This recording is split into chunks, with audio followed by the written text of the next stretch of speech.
All right. Any questions, excuse me, before we resume?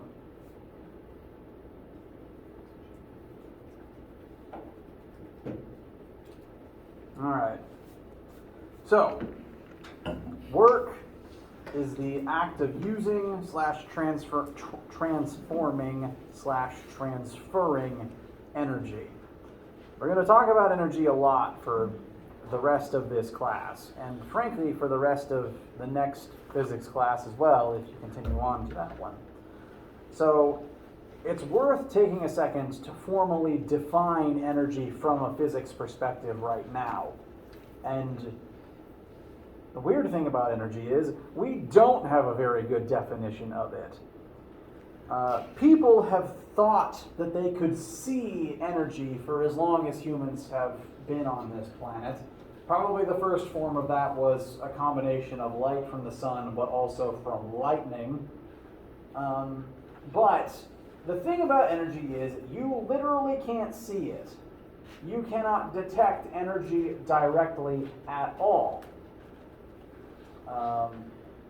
Technically, if you ever look at something and it's emitting light and you think to yourself, wow, I can see the energy coming off of that, Dragon Ball is a pretty big offender of this, frankly, and most sci-fi in general, if something has energy, it tends to radiate light, and that does tend to happen. However, the light is not the energy itself. There is not an object or a thing in this universe that you can point to and say, that is made of pure energy. When you see light, you are seeing light. Light given off by an object that traveled and then hit the back of your eye. And that light was made by an object that has energy.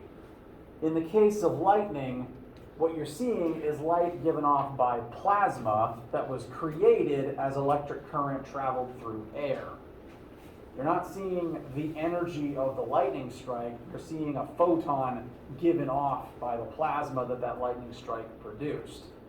And there's some academic discussion that light could be considered a form of energy, but there's as much discussion saying that light is a wave made up of an electric wave, an electric field, and a magnetic field, and that those themselves aren't themselves energy until they're reabsorbed by some other object. Light is weird. Point is, you can't detect the energy itself, no matter how loudly you scream until your hair turns gold. You can't see energy, and frankly, you can't even technically feel energy. Thermal energy is a thing, but the human body, like the temperature sensors, well, actually, the thermal sensing nerves in your skin don't detect thermal energy. Like you cannot touch something and determine how much thermal energy is within an object. You can't even touch something to determine what its temperature technically is. All you can detect through your own skin is if thermal energy is entering you or leaving you. If you feel cold, you don't know for certain the temperature of what you're touching. You just know that you're losing energy. If you feel hot, you don't know the temperature of what you're touching. You just know that you are gaining energy, and you can't tell how much. We have no way of detecting energy itself. Energy is an enigma. It's weird. You can't tell something has energy until that object does something with it, like give off light. Therefore, the most academic definition of energy that I'm going to give you guys is energy is something that matter can possess that allows matter to do stuff.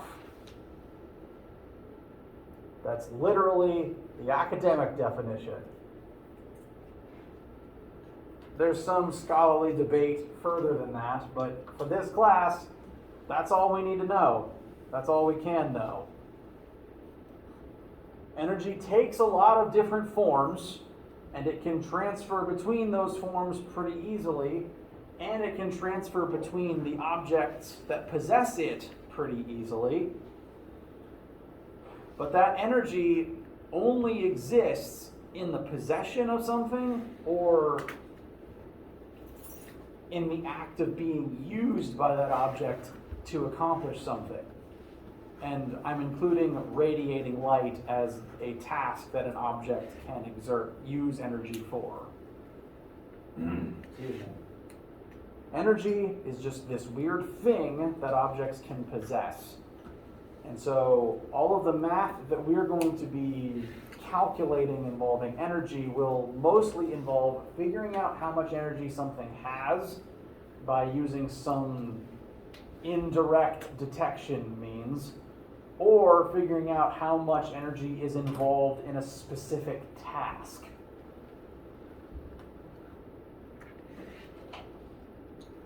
Questions so far?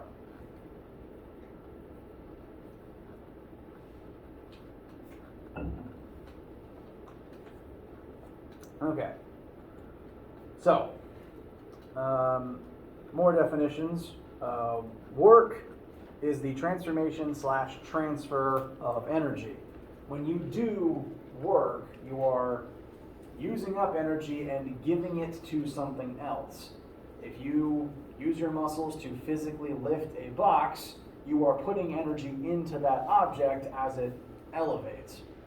So when you try to give energy to an object, say trying to recharge your phone, it needs 10,000 more joules in order to stay active for the next 2 hours. To give your phone 10,000 more joules of energy, something has to use at least 10,000 joules worth of work in order to get that energy into your phone.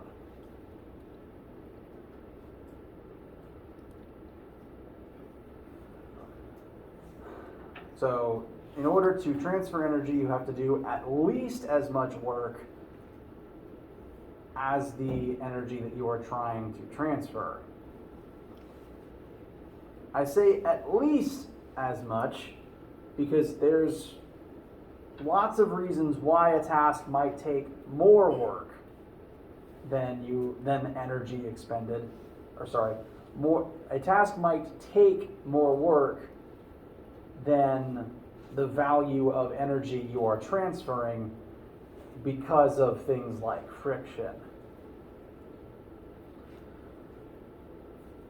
I assume that most of you have heard of the second law of thermodynamics at this point. If not by name, you've probably at least heard the statement, energy cannot be created or destroyed, it can simply be transferred or transformed.